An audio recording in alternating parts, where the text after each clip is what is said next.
bisa nih dadi bulus krana ning niku jaman Mbah Yusuf niku Bupakawa agama, santri ingon-ingone bulus. Oh, jadi bulus pesantren. Jadi bulus pesantren.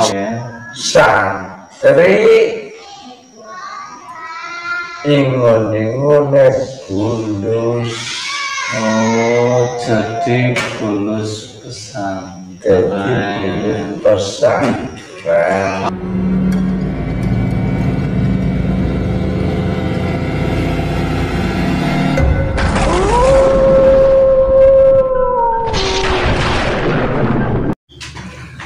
Ya, kita masih di Desa Bulus, sekarang berada di tempat Mbak Asmumi. Kali sama sebelah saya itu mantan kepala desa sini, Mas Desa Bulus pesantren. Periode keberapa? 99-2007. Mulai 99 sampai 2007. Untuk kepala desa itu berapa, Pak mantan? Ketujuh. Ya, tadi kita sudah mengunjungi makam Mbah Seladikara dan Wang Sadikara. Ternyata setelah kita menanyakan mitos sejarah berdirinya Bulus, beliau sudah ada Desa Bulus, gitu.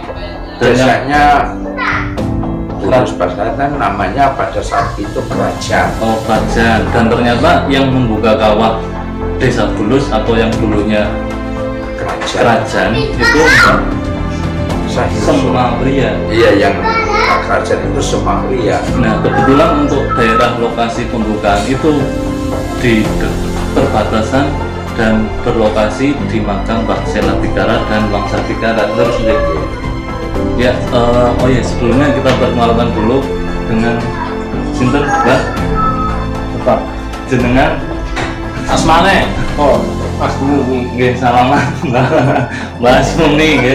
Terus niki Pak mantan lurah Pak sinten Mudiono. Pak Mudiono. Dan kita berada di panti rumah Mbak Asmumi beserta mantan kepala desa. Ya, untuk sejarah mengenai asal mula Desa Bulus gimana ceritanya, Mbak? Pak mantan, monggo diceritakan dari awal. Menurut sejarah yang saya terima dari kesepuan Desa Bulus pesantren, itu dulunya sebelum dinamakan Desa Bulus pesantren itu namanya kerajaan, desa kerajaan. Desa kerajaan sebelum yang desa kerajaan itu diperoleh oleh beliau Simbah Semauria, karena Semauria pada saat itu termasuk istilahnya tukang masak ataupun pencari hariannya untuk menafkahi keluarga itu mencari ikan dengan cara masak bumbu. Pada saat itu dia kehidupannya masak dan hidupnya setiap hari dan malamnya itu di tengah sawah. Tengah sawah di sana itu. Di sana ya, itu yang ada makamnya Simbah Seladikara dan Wang Sadikara. Beliaunya Semauria itu hidupnya itu di sana, siang ataupun malam. Yang akhirnya beliaunya itu sampai punya keturunan dengan istilahnya itu peri. Oh, berarti itu tidak wujud manusia? Tidak wujud manusia. Namun kadang itu ya bisa diperlihatkan ataupun berwujud.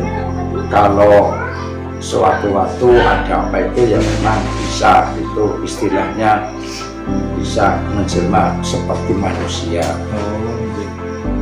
Nah, itu punya sama peri itu Mbah Semauria itu punya keturunan menurut sejarah itu keempat anak, 2 perempuan dan yang 2 itu laki-laki.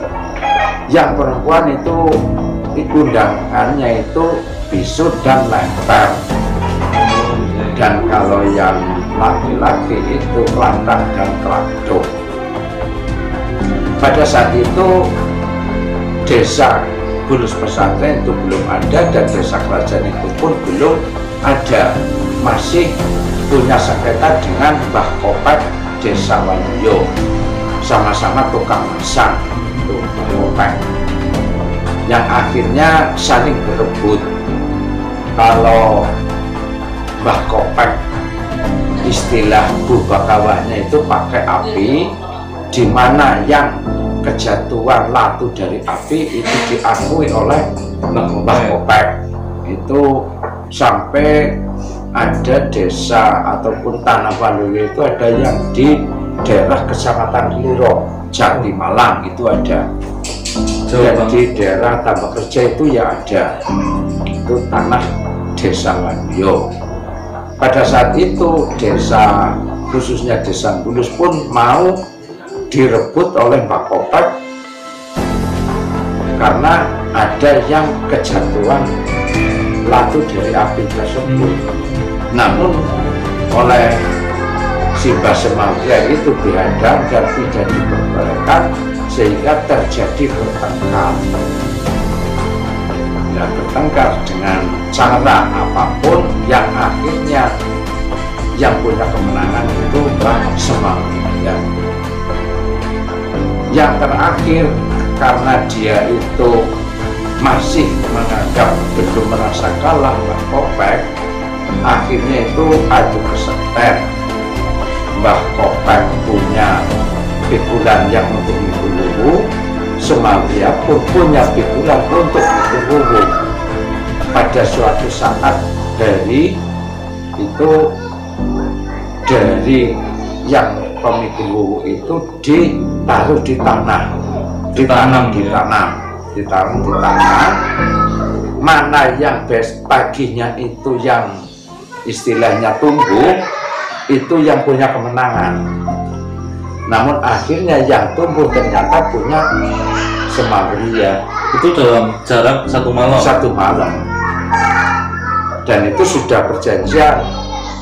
Cara Jawa nek pikulamu sing tukul ya kowe sing menang, nek pikulaku sing tukul aku sing menang. Langsung buat batas antara desa Waluyo dengan kerajaan itu.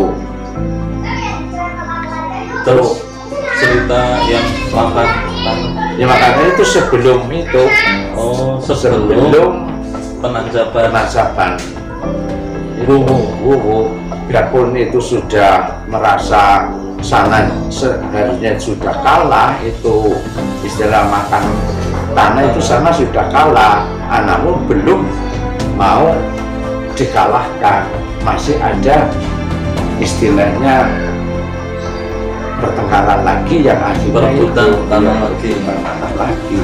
Lalu pemenang makan tanah itu berarti Mbah Semanggia itu dibantu oleh anaknya.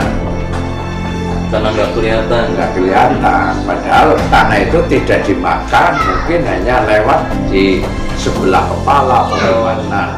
Namun sana kan melihatnya itu kemakan. Terus terkait mitos di daerah situ katanya kan wingit, teman-teman. Ya, pada tahun-tahun sebelum sekitar tahun 70 ke sana itu ya masih wingit ya. Ceritanya itu apa aja yang ada di sana? Kejadian janggal terutama bagi penggarap tanah yang di wilayah situ tidak memberi sesaji yang sudah itu ya tidak sih, artinya semuanya itu ada yang terjadi, nggak bisa ngomong, udah nggak bisa jalan. Nah ini dia ya, gara-gara panenan ketika orang main salahnya itu berkenaweh saksen itu seketika tekan rumah ini saya ucap main jadi mulutnya langsung dan tidak merasa sakit, jadi mulutnya mengsol, tidak bisa ngomong. Menurut sejarah yang punya keturunan Mbak Madi sing nangkeli cerita ini ku si bisu. Si bisu. Si bisu.